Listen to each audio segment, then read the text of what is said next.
है कि संयुक्त किसान मोर्चा या टिक्के साहब राज।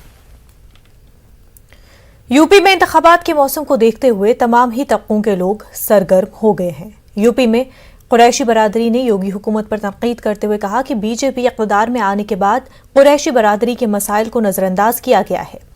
जमीयतुल कुरैश करीब नवाज के सरबराह हाजी दिलशाद कुरैशी ने कहा कि कुरैश बरादरी को माशी मसाइल का सामना है। 2017 में योगी सरकार बनने के बाद उत्तर प्रदेश के वो स्लटर हाउस जो नगर निगम द्वारा संचालित थे, जिनमें गरीब लोग काम करते थे, गरीब कुरैशी 90% से ज़्यादा जिनकी आबादी है, वो स्लटर हाउस बंद कराकर गरीबों पर सरकार ने वार किया। और हमारे जो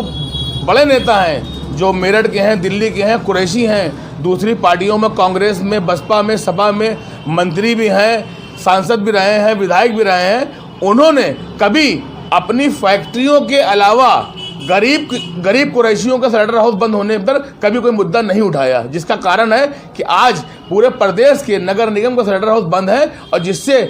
लाखों कुरैशी, कोई मटर बेच रहा है, कोई आलू बेच रहा है, कोई फुल्की बेच रहा है, कोई बिरयानी बेच रहा है, ये कार्य कर रहा है। मुझे अफसोस है कि हमारे वोट हर पार्टी को चाहिए, चाहे वो बसपा हो, सपा हो, कांग्रेस हो, सबको हमारे 6.5 करोड़ आबादी के वोट चाहिए, लेकिन कुरैशी मुद्दे पर, कुरैशियों के उत्थान के लिए, कुरैशियों के स्लटर हाउस के जीर्णोद्धार के लिए कोई दल बोलने को तैयार नहीं है। 2017 में योगी सरकार आने के बाद बूचड़खानों पर रोक लगा दी गई थी और ख़ास करके नगर निगम के ऐसे बूचड़खाने जहां पर मशीनें नहीं थी उन पर भी रोक लगा दी गई थी, जिसके बाद फैक्ट्री मालिकों को फ़ायदा पहुंचा है, ऐसा आरोप है यहां पर कुरैशी समाज के लोगों का। उनका कहना है कि अब 2022 में जब चुनाव होने वाले हैं तो किसी को भी बूचड़खानों की याद नहीं आई। कानपुर